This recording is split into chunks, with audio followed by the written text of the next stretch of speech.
But first, while I was going to discuss tonight the latest developments in the hotel quarantine inquiry from Friday, given all the information released late on Friday night, following that tweet today from a senior Chinese government official regarding the Australian Defence Force, well, Daniel Andrews in quarantine can wait till tomorrow.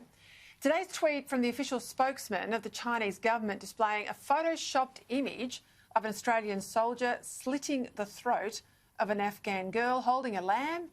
Well, it's about as bad as it gets in diplomatic terms, certainly as bad as it's been between Canberra and Beijing in many, many years. For China to issue a tweet like this is reprehensible. After all, this is a government that has put more than 1 million of its own Muslim citizens into concentration camps, crushed democracy in Hong Kong, spied relentlessly on its own people, militarised the South China Sea, threatened Taiwan with invasion, bullied its other neighbours, and is now holding Australian exporters to ransom with more than 70 coal ships bobbing off the Chinese coast, all because we had the temerity to seek an independent inquiry into the origins of the Wuhan virus that's killed more than 1 million people and blighted half the world's population. It's worth looking again at the tweet, the picture and the words. Now, unfortunately, it's hard for many in Canberra to complain about the Chinese government spokesman's initial statement that he was, and I quote, shocked by the murder of Afghan civilians and prisoners. We strongly condemn such acts and call for those holding them accountable.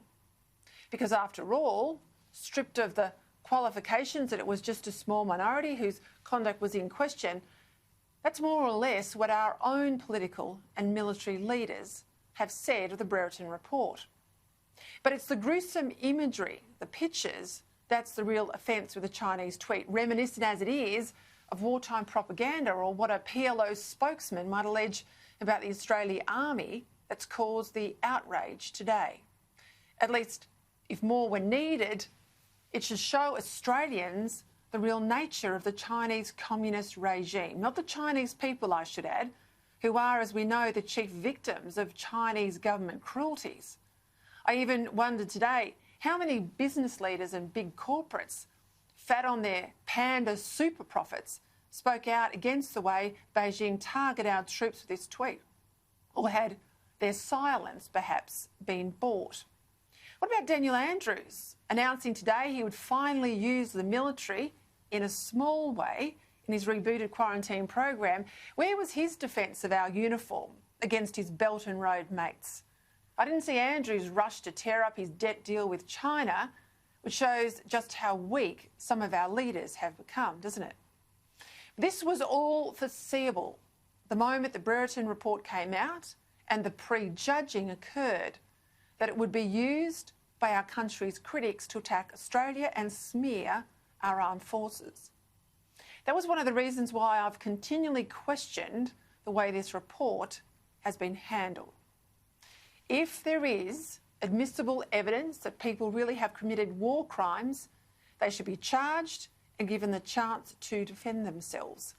In this country, there remains a presumption of innocence, and even people accused of serious crimes have a right to defend themselves before a court that will give them a fair hearing, unlike in China. But in stripping all the 3,000 plus Special Forces soldiers who served in Afghanistan of their unit citation, just because 19 might have done the wrong thing, it looks like the many are being judged for the possible misdeeds of a few.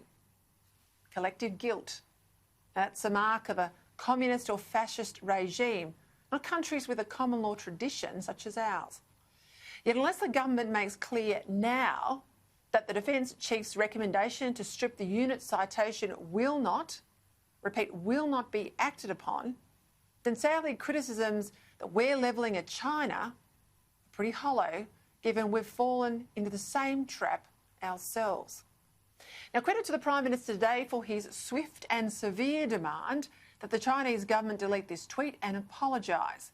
Indeed, good on the Labor opposition for avoiding partisan games here and immediately, upon instinct, speak out in favour of our army, as Labor frontbencher Tony Burke did here early today, even before the Prime Minister had spoken. Is horrific and appalling. And the most important message that needs to be said immediately to every Australian is for all the reports that are out there at the moment about the behaviour of a few, Australia stands proud and continues to have its trust in our armed forces. As I said, good on Tony Burke. He was out there speaking on another matter. He hadn't seen the tweet. He took the journalist on trust and he spoke out in defence of our uniform. That's the best of our political system. But on the issue of the unit citation, the government and Labor need to speak as one here, as well as on the matter of this vile Chinese tweet. Now, I seriously doubt there's any significant public support out there to strip the unit citation from all of our special forces. And now, mugged by reality, I get the sense that the government is trying to row back without actually overriding the CDF and advising the Governor-General that no action should be taken, at least for now. In an otherwise strong performance from the PM today, he sounded pretty waffly when asked this very question, saying, on the one hand, that the Special Forces had earned their citation, even though the CDF had recommended it be removed, and that it would be all dealt with by a special investigator, even though the unit citation was originally to be no part of the special investigator's brief. In the end, on this issue, it was as clear as mud.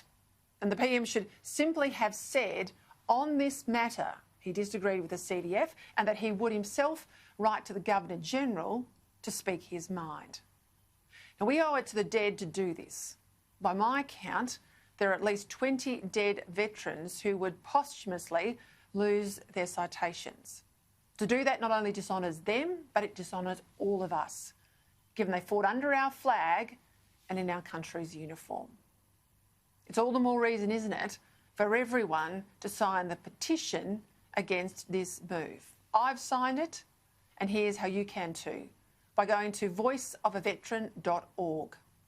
Now, as much as today is about the disrespect China has shown to the Australian Defence Force, we need to be careful we don't compound the dishonour ourselves.